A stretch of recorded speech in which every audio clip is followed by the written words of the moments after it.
I was just reading my notes that I wrote, of course, before I started the session, saying, I'm anticipating a very lively conversation over the next hour. We've been mic'd up. I wish we'd been live for the last half an hour at least, because I came into the room and my wonderful guests were involved in this really in-depth conversation. I could hear it, and I thought, we're good. We're good. We're going to keep that energy and the ideas that were coming forward. So it's going to be an exceptional hour. And while I have many questions for each of the speakers today, because they've done so much, there will be time for your questions towards the end of the session. I'll leave you 10 minutes if you're lucky. So bear that in mind, because it's a wonderful opportunity to ask the big questions that face us of our speakers tonight. I think my biggest challenge actually has been fitting our speakers' bios and achievements into a relatively short period of time. So Professor Tim Jackson here is an ecological-economist and writer and an award-winning dramatist. I like the sound of that too. He's been director of the Centre for the Understanding of Sustainable Prosperity at the University of Surrey in the UK since 2016. And that was the year Tim was awarded the Hillary Laureate for exceptional international leadership and sustainability. And we're going to talk a lot about sustainability. Tim, I know it's dear to your heart.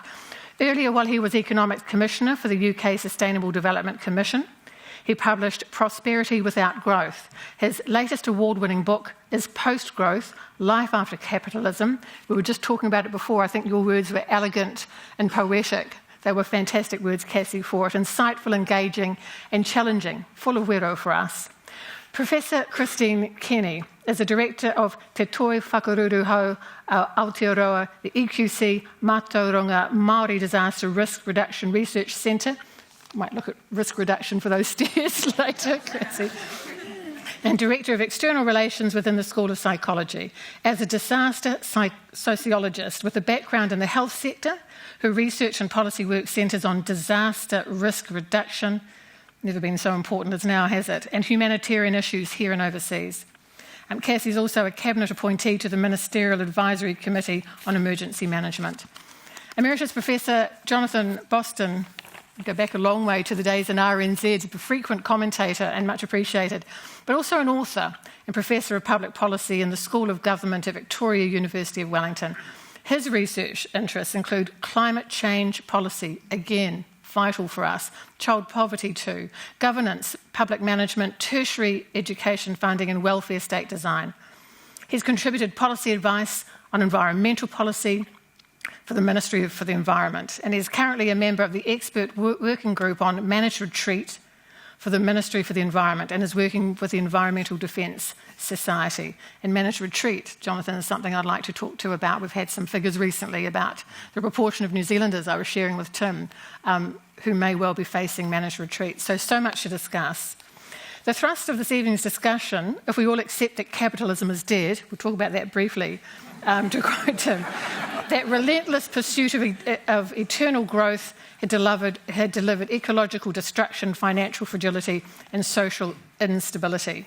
So we're going to look at what the future might look like if, and it's such a big if we are brave enough, our leaders are brave enough, and we share a vision and we persevere.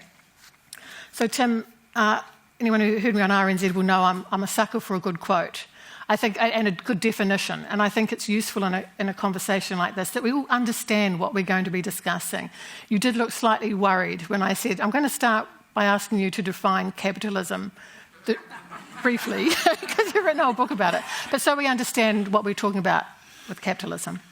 Thank you. Thank you for inviting me, and thank you for showing us, it isn't there anymore, but the picture of the sofa, which we used on the cover of the book, and I can't remember exactly when it arrived as an idea, but it always felt kind of right. The sofa, interestingly, the original picture was the sofa was falling apart. It was much more dilapidated, and some graphic artist tidied it up so it looked like a nice sofa. But it already looked like a nice sofa to sort of sit on and think about things.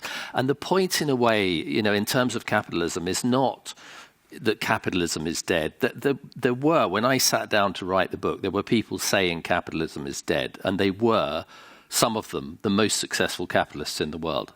And they were basically saying, capitalism is dead. We haven't done this right. We haven't done that right. There's people complaining about inequality, this environment stuff. That's not working properly. Capitalism is dead.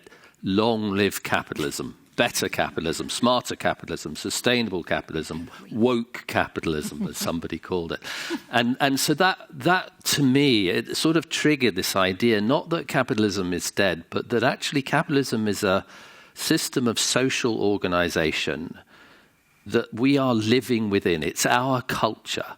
It's a culture defined by the market, by productivity as the principal arbiter of whether something's good or not, and whether it makes money at the end of it. So Marx, for example, defined capitalism essentially as a process of taking money, putting it to use so you can make more money, a sort of ever-expanding casino of more and more and more money. And in order to do that, of course, you need to sell more things, and that means people need to buy more things. And so consumerism itself is a part of the architecture of capitalism. It's a kind of an insatiable desire for more.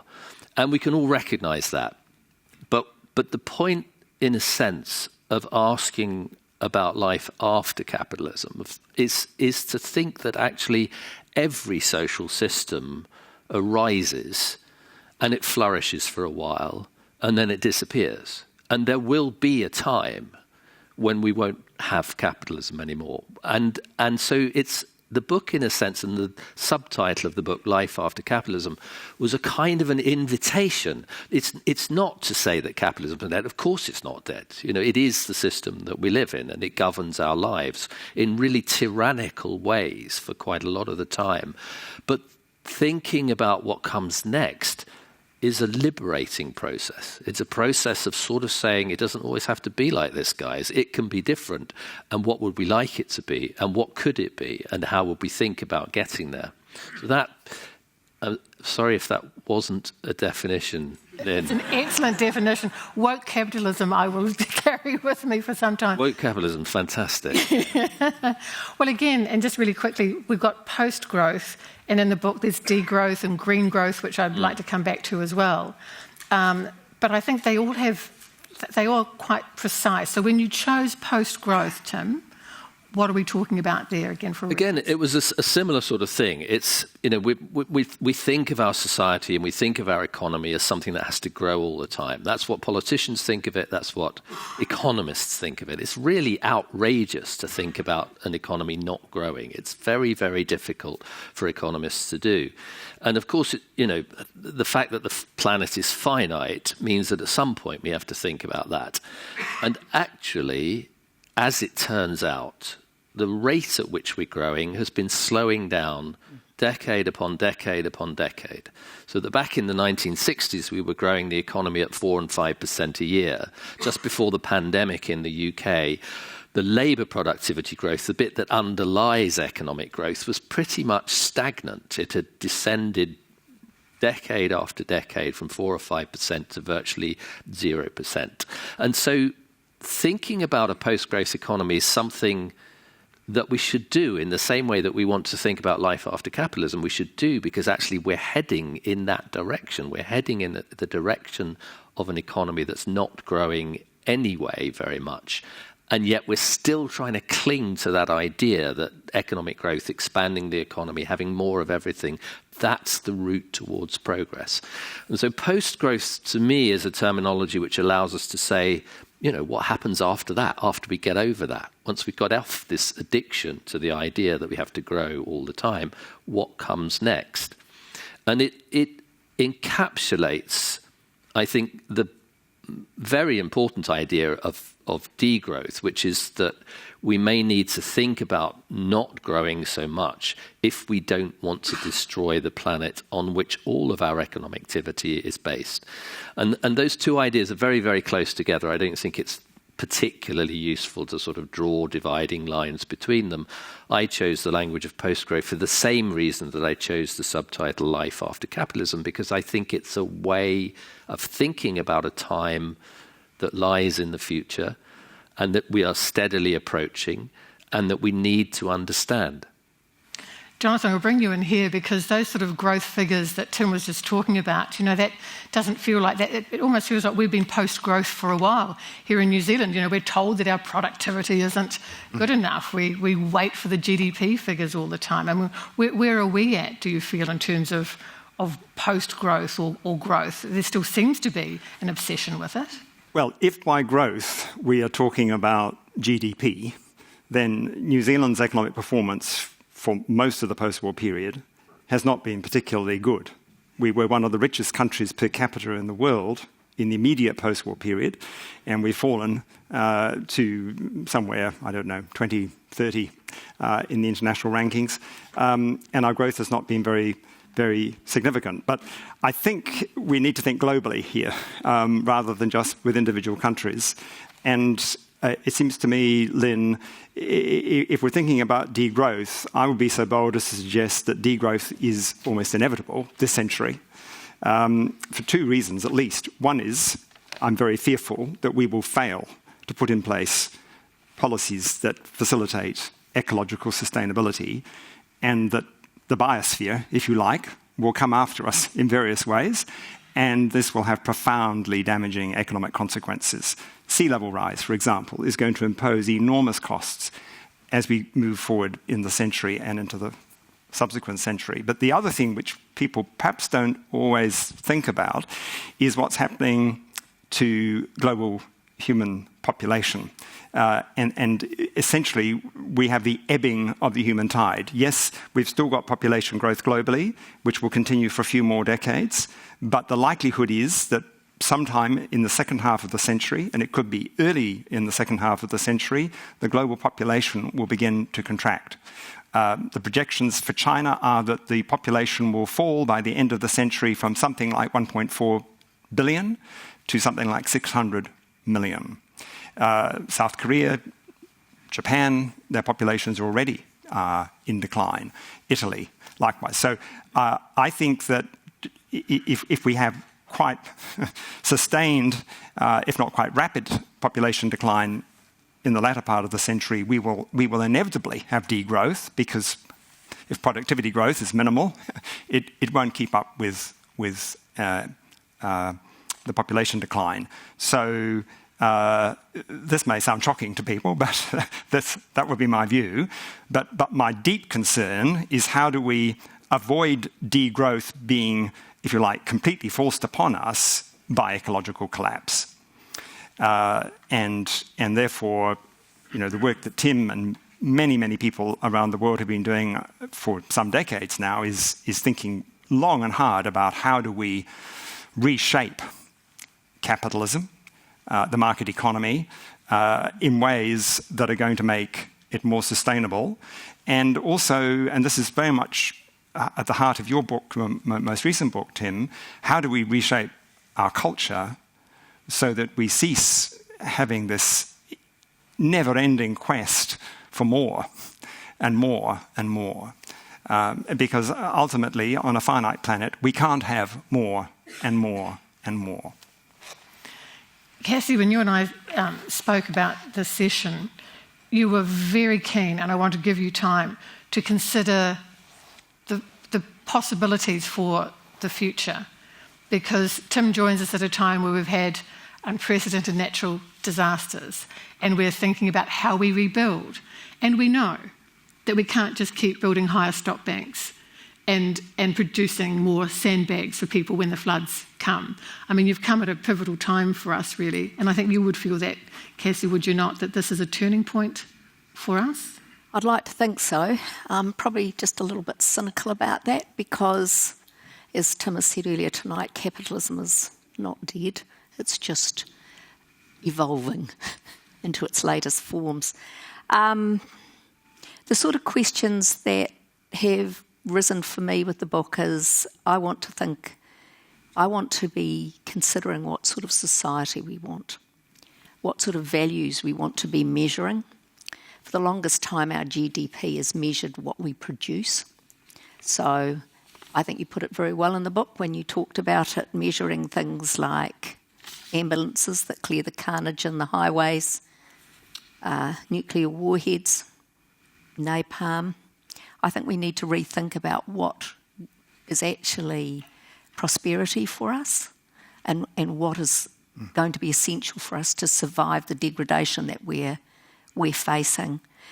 And we're sitting here in a very comfortable place, and I'm mindful that we have a lot of families up the East Coast and the far north that are living absolutely destroyed lives after what the country's just faced in terms of the severe flooding and Cyclone Gabriel. One of the things that's become very apparent to me is the individualistic nature of how we approach a lot of this. And individualism is linked to capitalism in many, many ways, as Tim can elucidate. I'm a believer that more of a collaborative communitarian approach is probably a better way to go. I noted that even in the recovery spaces and the response spaces to the disasters that are here and now, and for any climate change deniers tonight in the audience, believe me, it's here and it's been here for some time. I noticed a lot of those responses were siloed. There's a lack of connection across sectors of government. Capitalism drives some of the agendas that actually shape where money goes. We need to be rethinking those, and we need to be rethinking the values that actually underpin our economy. And you've alluded to some of those in terms of the quality of individuals when you talked about the different domains of a human in your book. But I'd like to take it beyond the individual, because a lot of the models that I see are psychological models. And I'd like to take it out to the collective, because we are a community of many communities in this country. With COVID, and we saw that a lot of the traditional barriers broke down. There was a lot more of helping one's neighbour. Some of those values that actually shaped a period of time where this country was much more economically stable.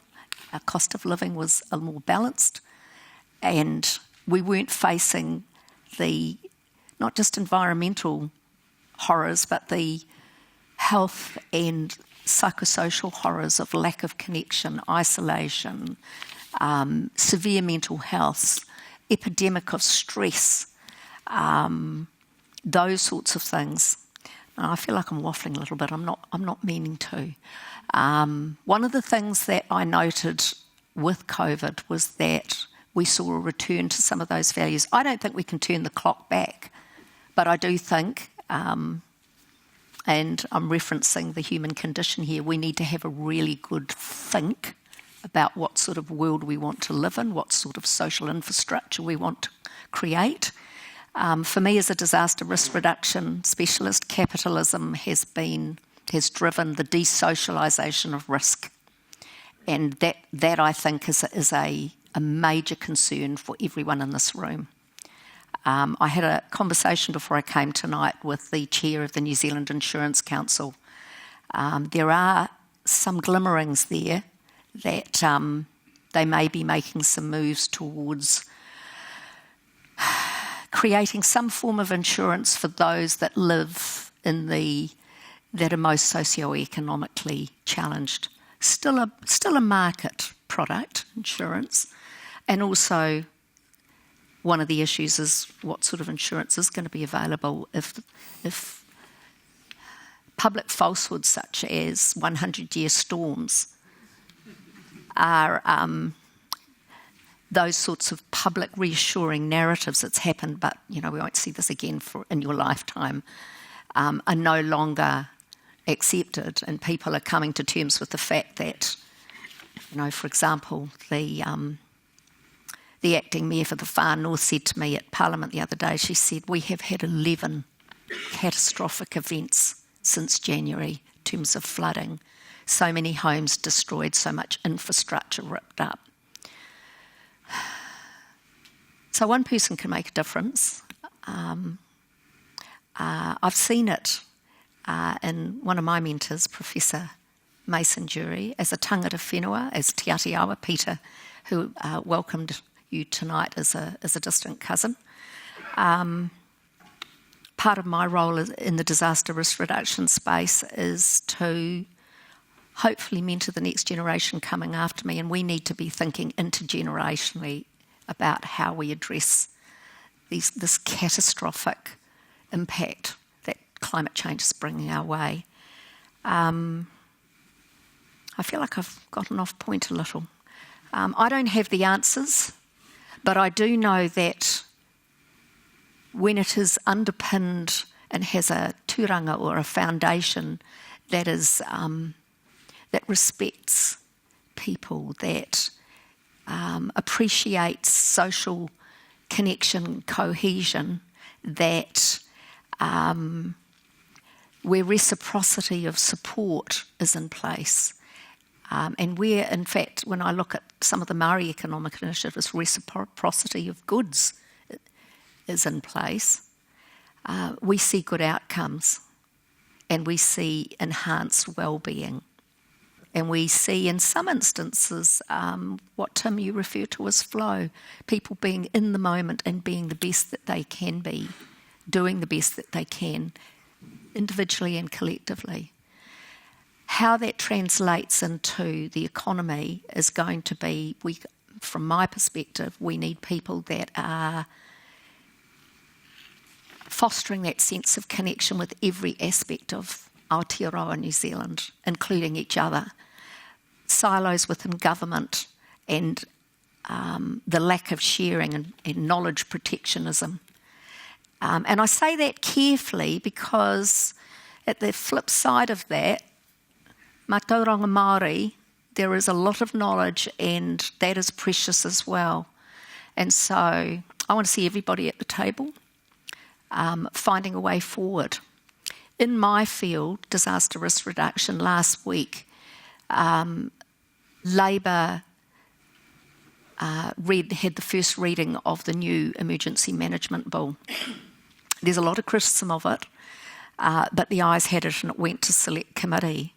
It is the first emergency management bill, first form of any civil defence or emergency management policy in New Zealand's history that's going to recognise the role tangata whenua play.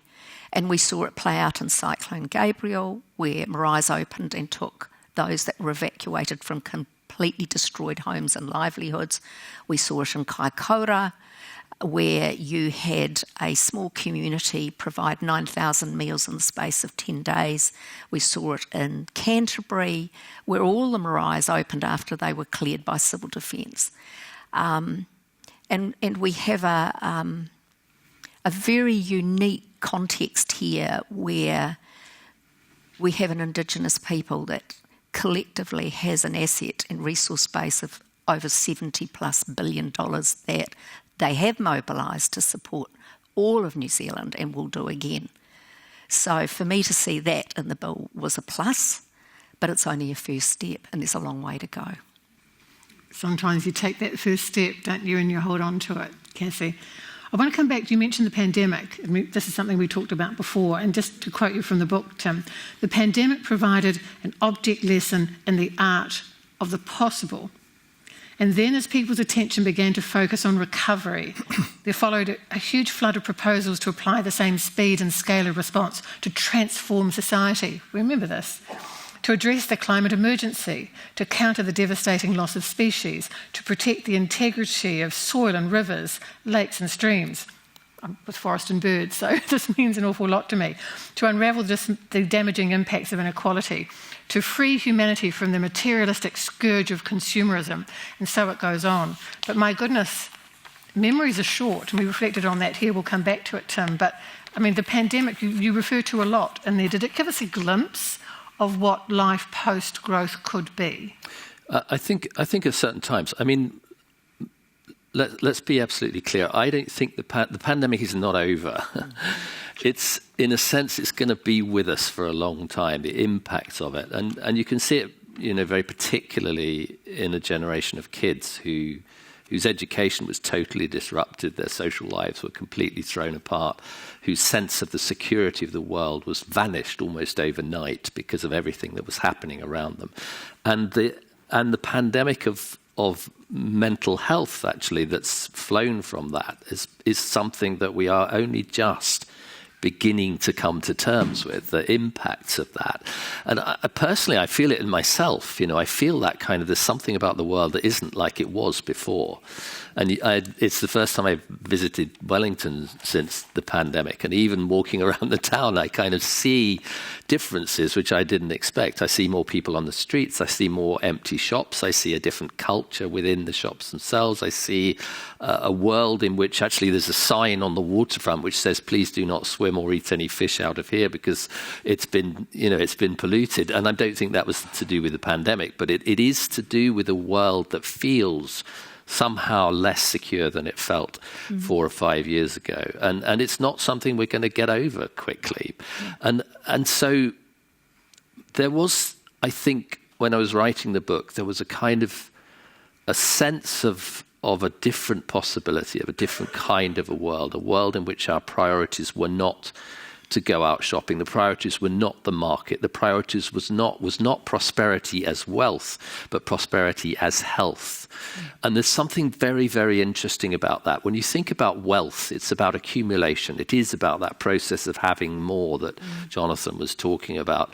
But when you think about prosperity as health, actually health is not about having more and more. It's a very finely tuned balance of having not too little and not too much, of knowing where you are, where your body is, of knowing where your mental state is, of understanding what's going into your body and whether it's the right thing or the wrong thing or the right balance of things. And a doctor will tell you, it's not just a sort of static balance. It's not a static balance of an absolutely right amount. It's actually the ability of the body to be resilient to changes in its environment. And this concept of health gives us a different place to go. It gives us a different story, a different kind of myth. We've lived under the myth of growth within capitalism. We've lived under the myth that more and more is always better and better. And that has actually distorted our reality. And for a very short time during the pandemic, we began to see that it wasn't actually the most important thing. And that if you begin to think about prosperity as health, as this balance between having too little and too much, you also begin to realize that capitalism is useless at delivering it, precisely because it has no idea where enough is, because it's fixated on having more and more. And even if it could see where enough was, it couldn't stop when it got there, because it's in this process of just generating more. And you begin to see why, in fact, the metaphor of health gives us a different place to go. It gives us a place to go where we have to acknowledge that we are living in a world in which capitalism is actually antithetical to being healthy. It's driving us towards ill health. It's driving us towards mental instability. It's driving us towards obesity. It's driving us towards hypertension and diabetes and cardiovascular disease. And the World Health Organization tells us more people die of those diseases across the world today than die of not having enough. And that's an extraordinary indictment of our social system, but it's also a place where we can begin to think differently. We can begin to take a different myth. We can begin to use a different narrative. We can begin to learn one of those lessons from the pandemic, that actually a different world is possible. And that, I think, is, as I say, I don't think we have got over the pandemic. I don't think we're going to get over the pandemic anytime soon. But we can still learn from that experience about this possibility of a different kind of a world. We can, but are we? I think we are. I think inevitably we are. I think, we kind of think that's all behind us. We want to push it behind us. It's been pushed behind us to some extent by what's happened in the Ukraine and the cost of living crisis and the price of energy and the continuing weather-related events and the insecurity around all of that. But within that insecurity is actually a place where we can learn, where we can find a kind of wisdom about what matters, when actually insecurity is the nature of our existence. And that's a process that I think will go on for much longer than we imagine that it will. I think it is still going on. And it is still a creative place because it's so full of uncertainty and so full of sort of destructive elements in a sense. And we can't expect easy solutions to it. And of course we can't expect easy solutions because we are still living within the yoke of capitalism. It's still trying to push us towards this idea of a society built around more. And it's actually standing in the way of that narrative of prosperity as health. What would you need if you wanted prosperity as health? You would need the economy to be essentially about care. What does capitalism do with care? It undervalues it, it denigrates it, underpays the workers who are working in the system. It gives them impossible jobs which are not valued in any way in society until a pandemic arrives and we clap them, applaud them on our doorsteps. And then it all goes away again when they start saying, actually, our real wages over the last 2 decades have fallen in real terms by 30%. And so we'd like a pay rise, please, to reflect the value that you saw in us when we saved your lives during the pandemic. And capitalism has no space for that because it's gone back to that continual chasing of more through productivity. And productivity is based around getting more and more from people over less and less time spent in the job. And guess what? Care is not like that. Care is about attention. Care is about the time that we spend in the service of each other. And so it sits in direct opposition to this capitalistic tendency to become more and more productive. And the people who work in that part of our economy, the people who were essential to society during the pandemic, they are still essential to society. They are still a part of what creates the foundation for a stable society. And they are undervalued within the economic system that we have. So that, to me, is one of the most profound things that happened in the pandemic, was a realization that the most important part of our economy is neglected by capitalism, denigrated by capitalism, undervalued by capitalism. And it's actually, it seems to me, and you were talking a little bit about it in terms of reciprocity as a value in our society and a value in culture, in the Maori culture, that it's absolutely critical to think in terms of those value transitions, because that's the transition that we need as the basis for rethinking not just something nice at the edge of our consumer society, but actually the fundamental basis through which we organise and think about our economy. Jonathan, do you feel the pandemic changed our direction? Not much.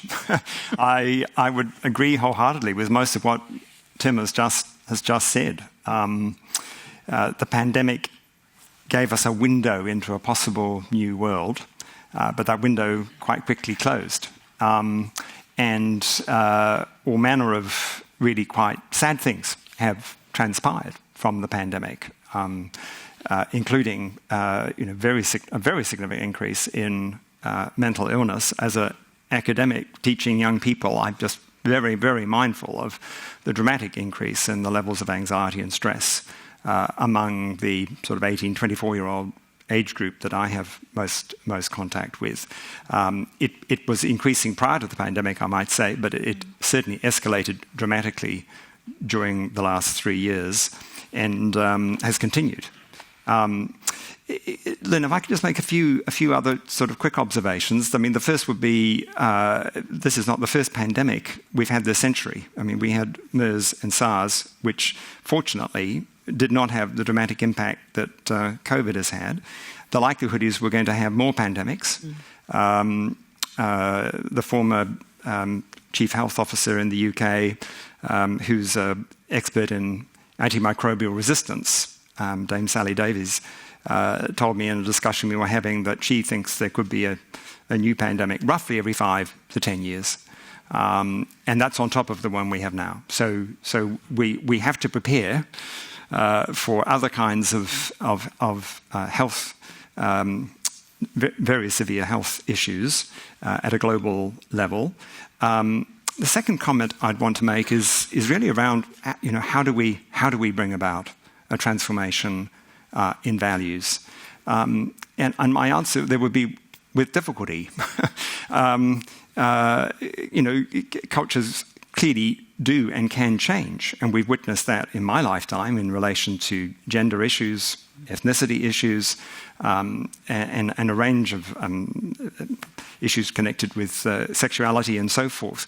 But the kind of change that we really need, given the nature of the ecological crises we face, are really quite a profound change in what humans desire and what people live for. And, I can see, Tim, the kind of values that you're drawing on speaking to the world in that respect. I can also see through people like Pope Francis and other religious leaders, the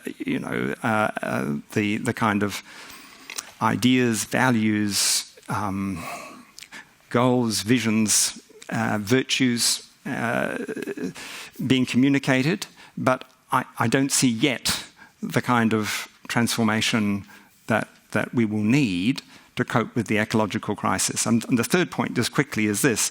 In relation to the pandemic, we witnessed for the first time a dramatic reduction in global greenhouse gas emissions. Roughly, I think, Tim, 6 or 7% globally. It was only sustained for a year, and then they began to rebound in 2021 and 2022. So we're back now to where we were in 2019, if not even higher. Why was there that reduction? Well, it was a substantial fall in people travelling. And of course, there was a disruption to various kinds of industrial production, and there was a diminution in aviation. That had a pretty significant effect on New Zealand because of the reduction in international tourists coming here. But the challenge we've got is that we really need, from the point of view of ecological sustainability, a reduction of around 7 to 10% in greenhouse gas emissions globally every year for the next decade. And there seems to be almost no realistic prospect of that being achieved, and very little political leadership anywhere in the world indicating what needs to happen. And that basically means people need to be travelling less, certainly in aeroplanes. Sorry, Tim, you're very welcome here.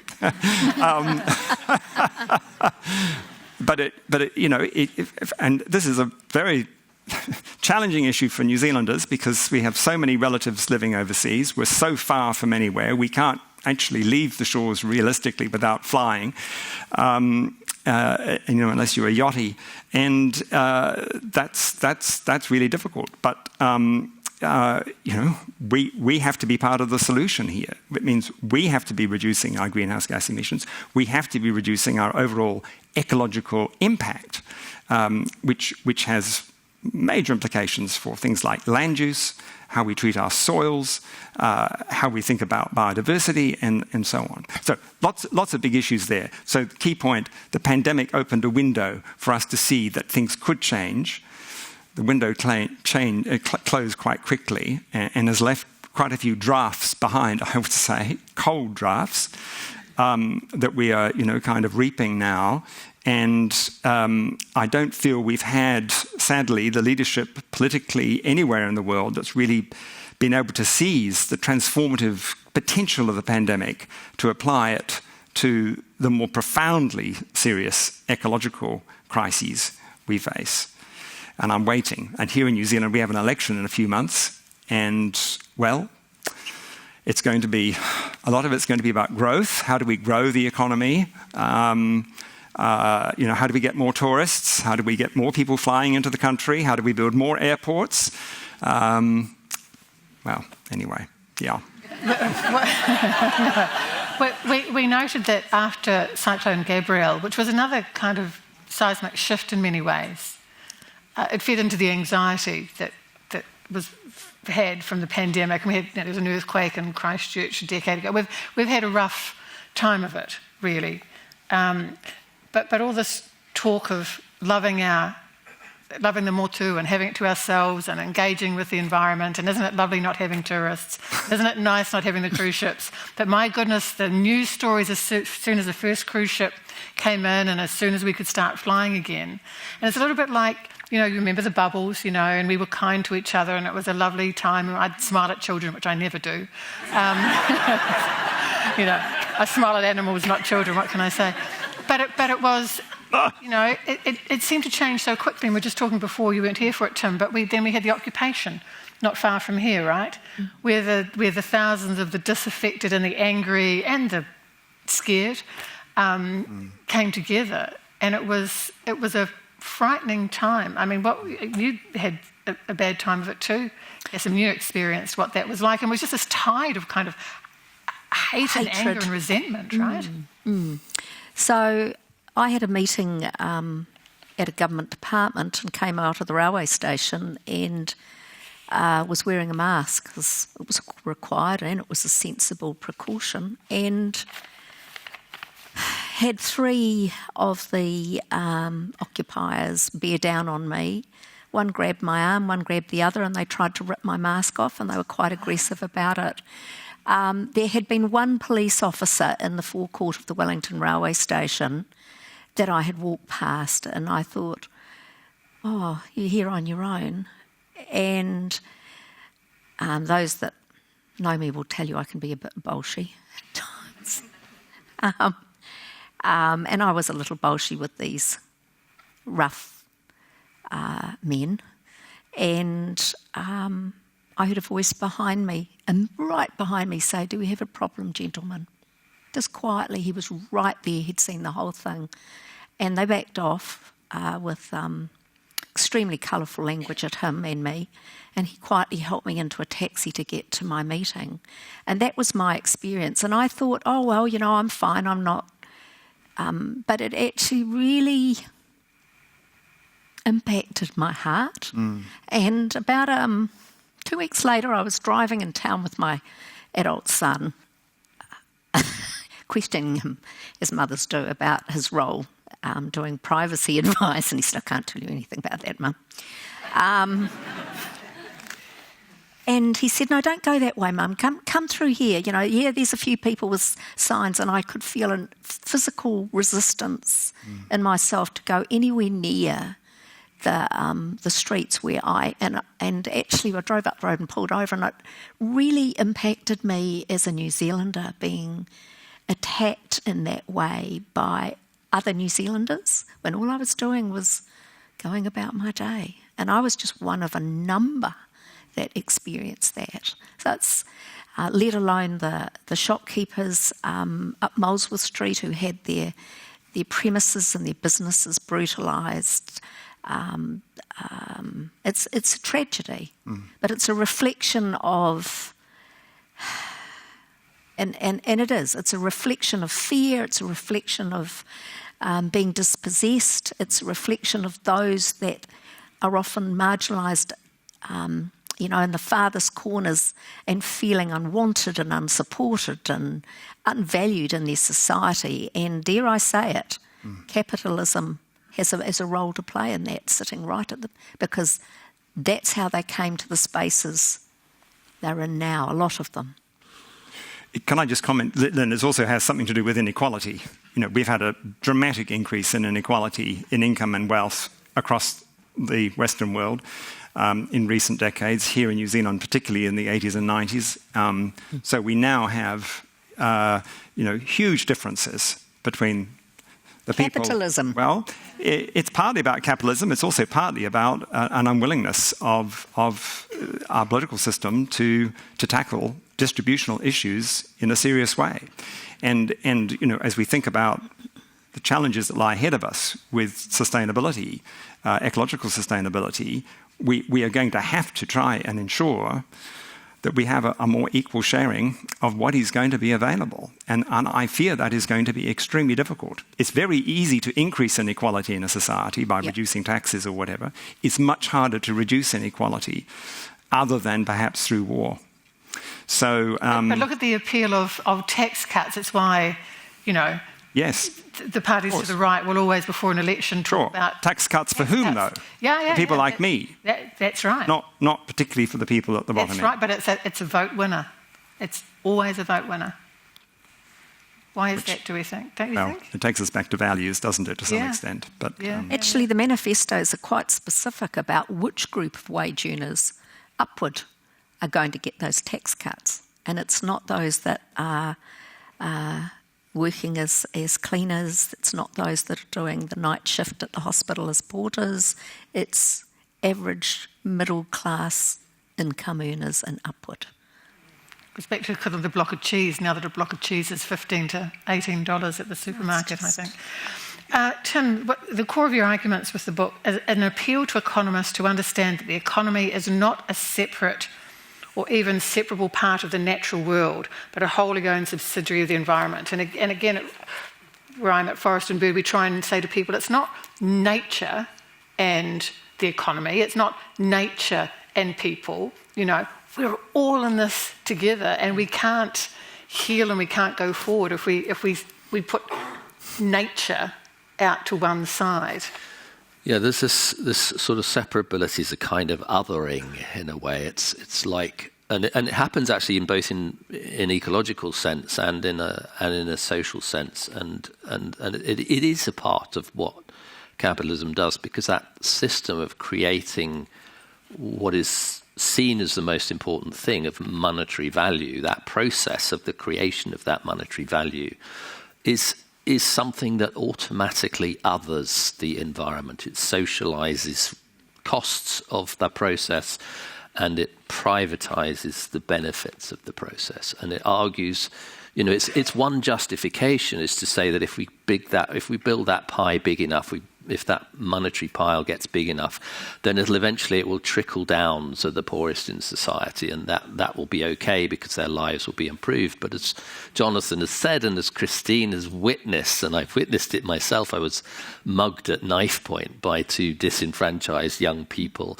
and it was deeply disturbing. But it was also a reflection of a society that has systematically allowed inequality to increase, in the belief that inequality is a necessary evil to the creation of a system which improves everybody's life in the end, because people get richer and richer through capitalism. And it obscures the fact that actually that isn't the case. There are some people who are getting richer, there are some people who are getting better off, and that wealth is not trickling down to the poorest in society. And actually government, who should be playing the role of ensuring that redistribution happens, is not playing that role, partly because it's captured by the interests of the richest in society. So it ends up being a system which actually the poor and the disenfranchised no longer vote for. Mm-hmm. And so, it makes no difference to them, because a tax cut to them means nothing, and the system means nothing. They have no trust in the political system anymore. Yes. And the people who are voting for it, being promised the tax cuts, are the ones who don't need it. Yeah. And so it's a very bleak view of our politics, but I think it's one that we have to kind of confront. We have to sort of say, is that political system doing its job? And very often I think we end up concluding that it isn't doing its job. It hasn't done its job for some time, because it's been captured by the politics of the rich. It's been captured by the ideology of the market. It's been captured by a set of circumstances which, of course, have been very, very difficult to deal with. And largely, we've gone absent of real political leadership. The sort of leadership you talked about, I can't remember who was mentioning it, somebody was talking about the GDP not counting armaments, and that wasn't me. I quoted it in the book, but it was Robert F. Kennedy in 1968 talking about the limitations of an economic system that is measuring just the busyness of the economy and how much money's been accumulated, and forgetting about people. And that presidential campaign in 1968, where he gave that speech at the University of Kansas, was just extraordinary, because he displayed a level of political leadership that is very, very difficult to find, and increasingly, I think, is sort of outside what government thinks of itself as. And I'm sitting here in New Zealand, and by the way, I didn't just fly to be here this background. I'll tell you a little bit about the background. Natasha and the British Council and the Royal Society piggybacked off the fact that I sit on the Sustainability Advisory Panel for Air New Zealand. So my job in that is actually to come to Air New Zealand and basically talk to them about the sustainability of flying and persuade them that actually a model based on flying people across the world more and more and more is going to be really difficult to square with net zero carbon. So in other words, to put it in short, my job is to fly across the world to tell an airline not to fly, which, yeah, there is a sense of irony there. But I think the point about political leadership, about the politics of the day, is a really important one to understand, that we live in a democratic system in which systematically we are disenfranchising the people who we believe are voting for that democratic system, and therefore it is no longer democratic. And that's a real challenge to government. It's a real challenge to our concept of governance. And it's coming home to us through the challenge of climate change, through the loss of biodiversity, through the incredible increase in inequality, through the poverty that we see on the streets, and it's coming back to bite us in the people that rip our masks off and hold a gun or a knife to our throat and say, "I want your iPhone, please," which I very happily gave the guys. Good. But strangely, I fought them over my shoes because I couldn't face the idea that I was going to wander shoeless back to my hotel through the city. And I won that battle, so I feel very pleased about that. But I did go away thinking about that, that structural issue. It is just horrendous, and it's something that we cannot hide from. And it's something that I think also we feel a sense of discomfort about, wandering around in a city in which some people have no home, in which some people don't have enough to eat. It doesn't make you feel that we have reached a level of civilization that we are comfortable with. It makes you feel we've abandoned it. Yes. Yeah. We're going to throw open for questions very soon, but I do want to I promised a question about the arts with you, and as an arts journalist for many years, Tim, I must do it. Just again, a quick quote. "Dismissed by capitalism as unproductive or merely decorative, art plays a vital cultural role in building and maintaining the human world. The work of art is in part to hold up a mirror to the world, to extol its virtues and expose its vices, and allow us to see ourselves as we really are and to dream of who we might become," which ties back into what we've just been discussing, isn't it? What we might become. And I love that so much. I mean, do you see the arts, I don't know, as a useful way of helping people to dream of what could be, but also to understand economics, the complexities of it?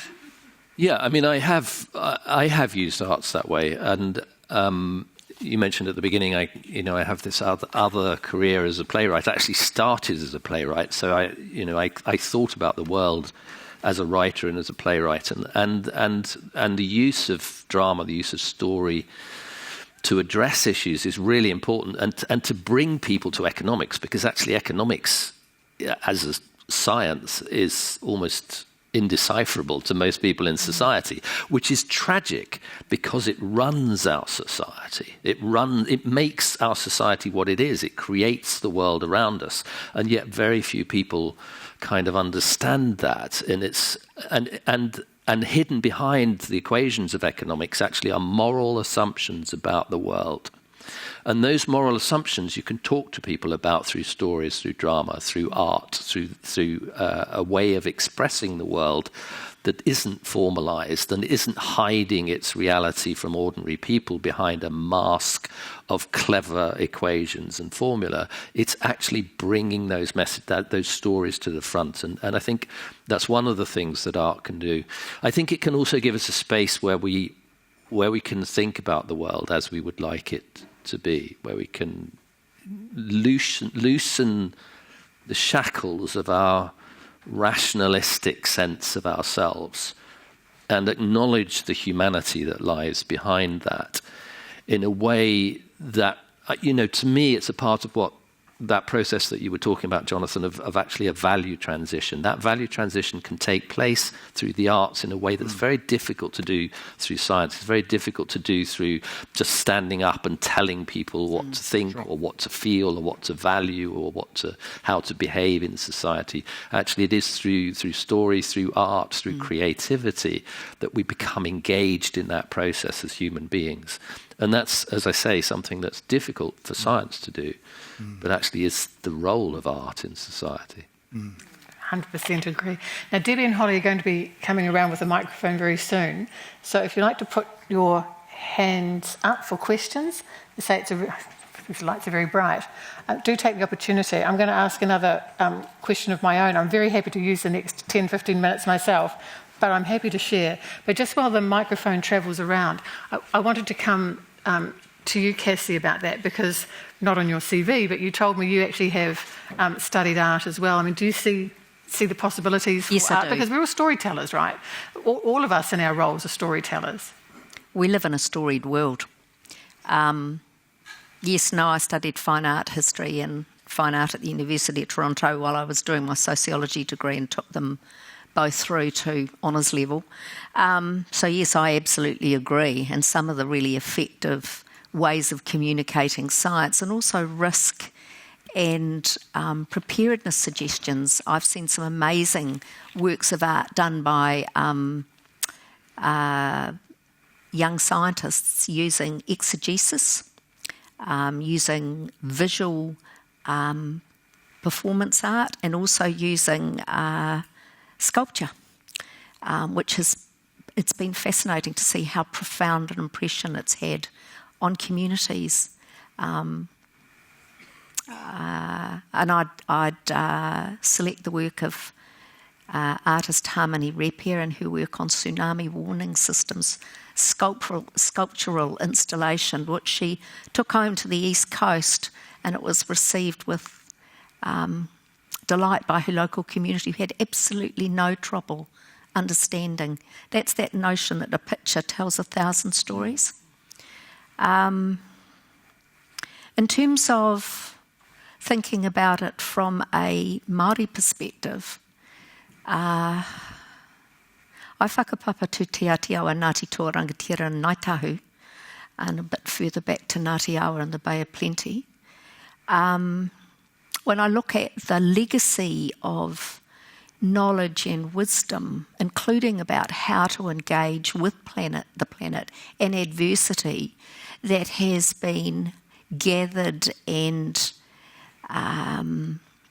inscribed in various forms in architecture, in carving, in weaving, and passed on to share that knowledge intergenerationally. When you, for example, walk into a wharanui and you look at where the tukutuku panels are and where the ancestors sit, and for those that have the interpretive repertoire, there is to read and understand it. You can read those rooms as stories, stories of admonition, stories of warning, stories of past events, stories of solutions.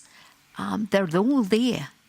And that's here in this country. There's many other different forums where you see visual representations and songs and other forms of that creative crafting by those that have the skill sets and have honed it in flow to produce them. And they are speaking to us today still. That's a beautiful thing. Right, now do we have a microphone over here? Is it hooked up? Yeah. Kia ora. Kia ora. Oh, hi. Kia ora, this is for Tim.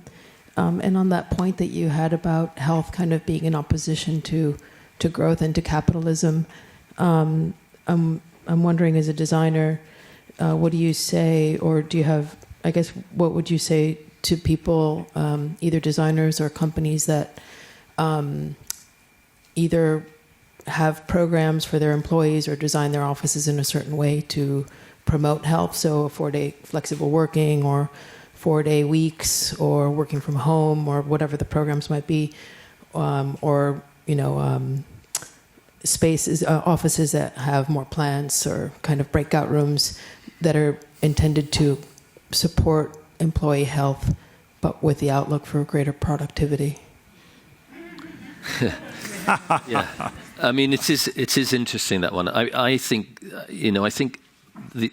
it's good. I think it's sort of ambivalent. I think it's a two-edged sword. The idea that, and capitalism's come quite late to the idea that workers' well-being matters.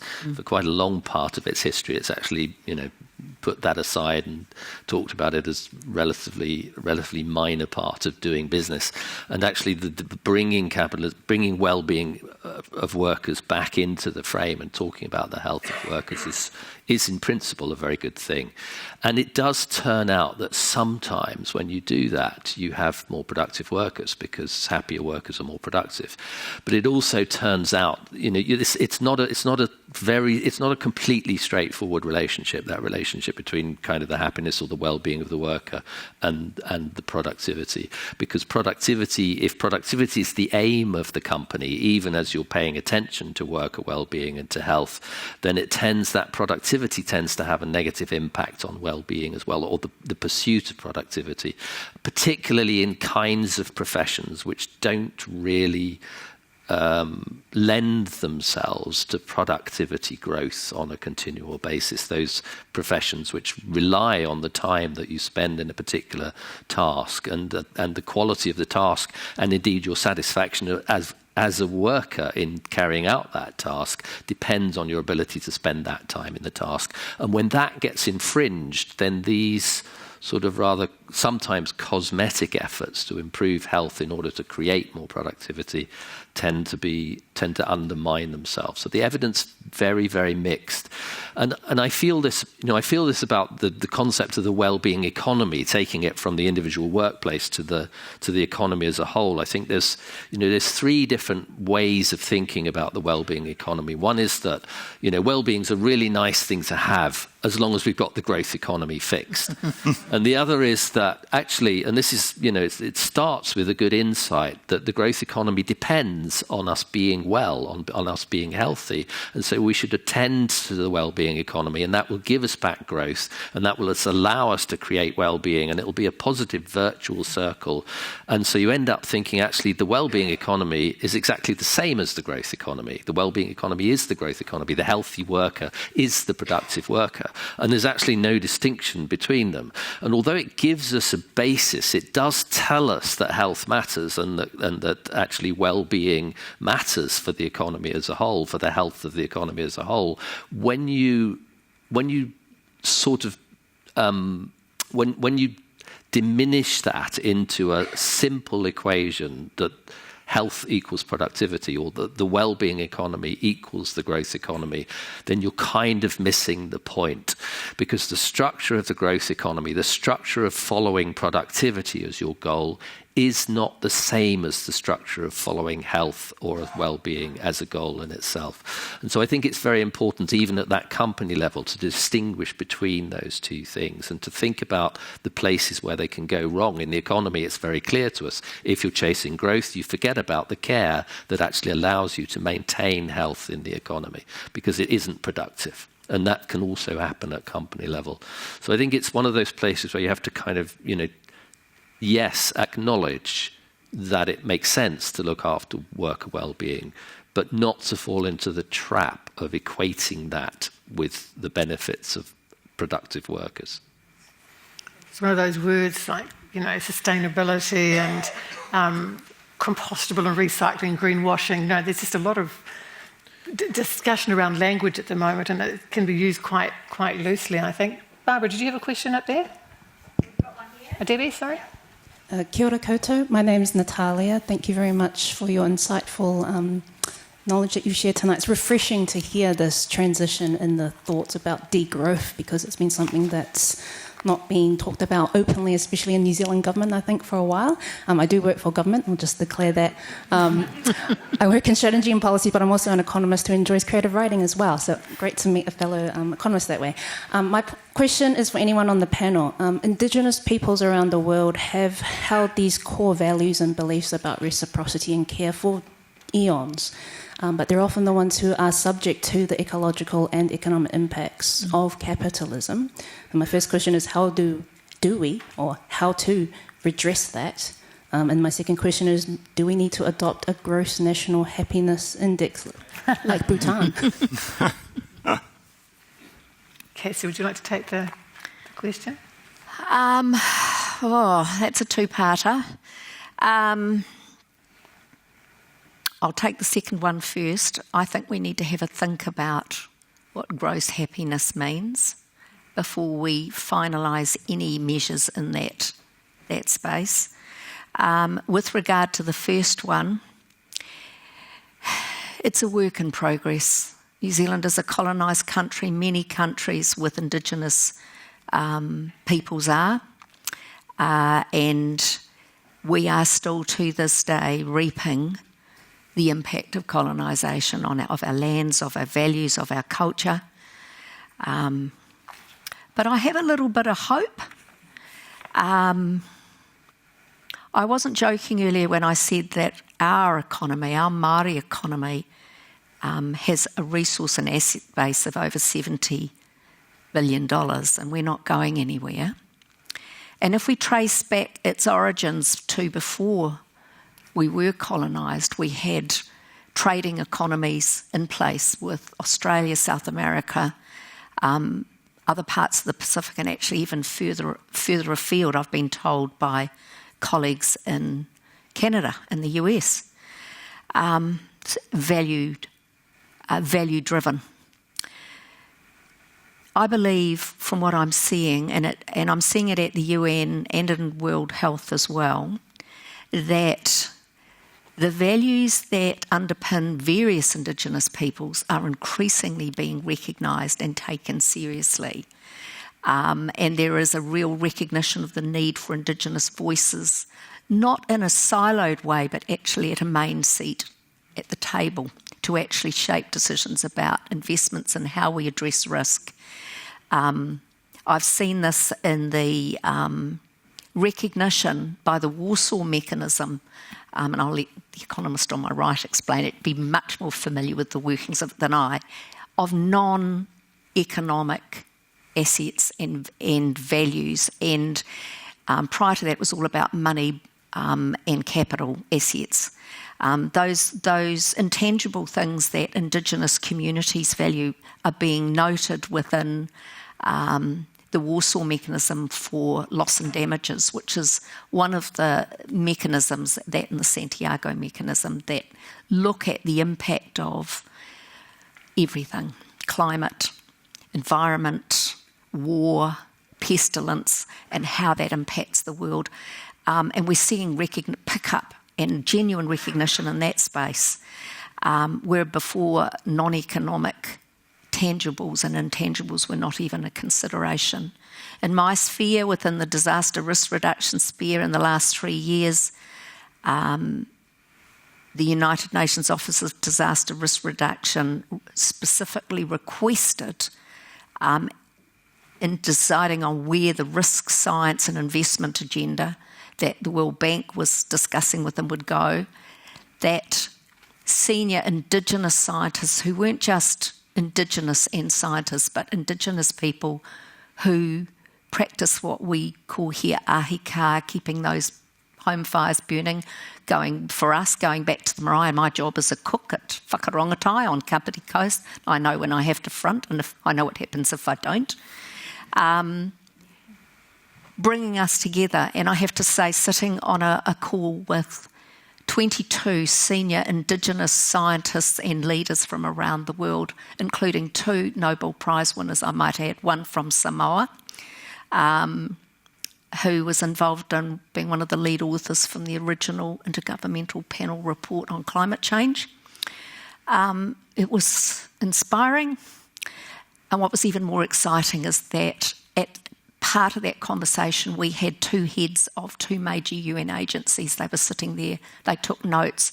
The recommendations we put has gone into shaping the pathway forward. So it's not going to happen overnight, but the voices are now being heard where they need to be heard. Baby steps. As Indigenous people play the long game, and in terms of looking after our whenua, Here, obviously, we have iwi that is slowly getting back approximately 1% of the land and resources that were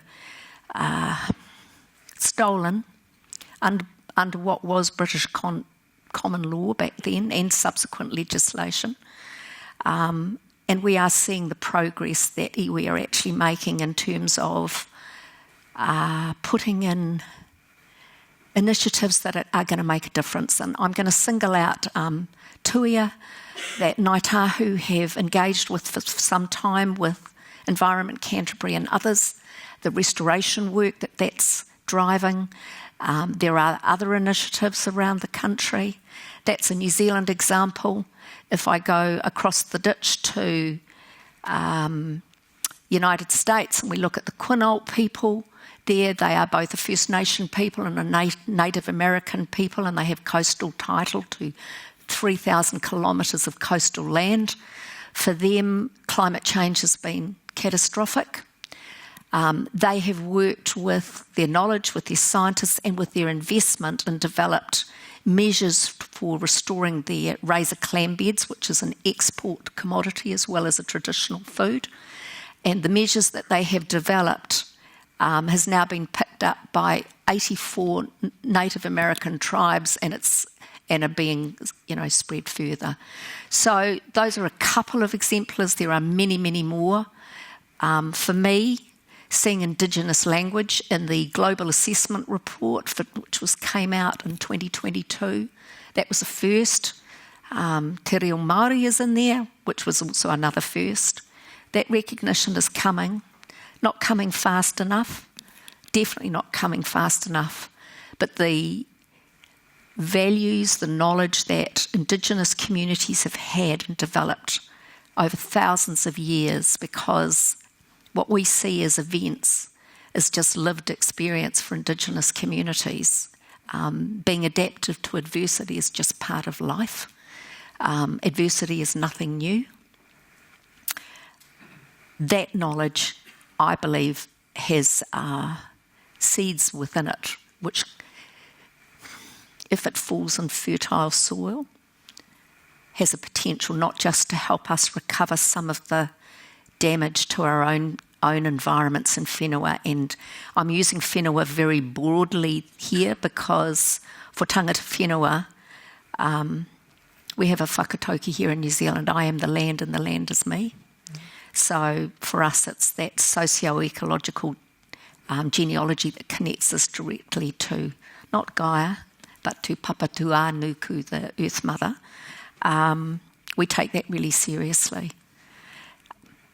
So, iwi that are being sensible and smart, investing, engaging in market economy, but also looking at identity is a really important part of being Indigenous.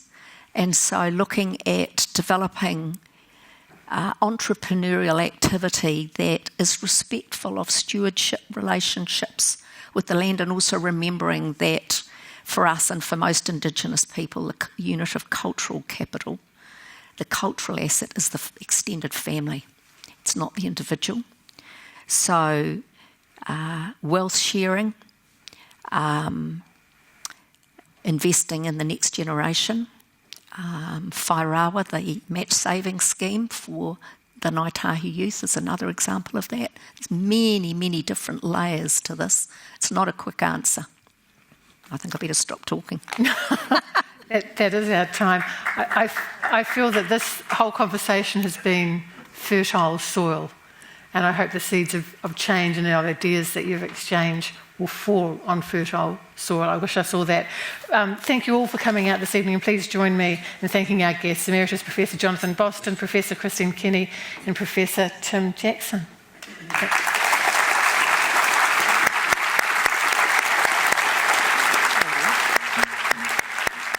Ko te ao huri huri e, tēnei ao he ao rereke, kia mau ki te aroha, he taonga tuku iho no rātou mā. That was written about 45 years ago by a friend of mine, and it was, she saw this ever-changing world where things were so different from what we knew. But what can we do about it? And I think you said, hold on to caring about each other. Hold on to aroha, respect, care. All of those values that we've heard spoken about tonight. It's what we already know. We don't have to go looking. We just have to use what we have. Tēnā koutou, tēnā koe Lynn, ko koe te kaiarahi o ngā manu kōrero nei. Me mihi ka tika, kia te atiawa, Ngāti Toaranga Tira, ngai tahu, tēnā koe. Kia koe Jonathan, kōrero ana koe mo te huringa, transformation. Exactly what we need. Me huri ki a koe te rangatira, Tim. Haere tonu koe, tō huarahi. Hold fast on your journey. And for all of us who have to travel home tonight, and for you who have to travel even further, however you're going to travel, here are some closing words.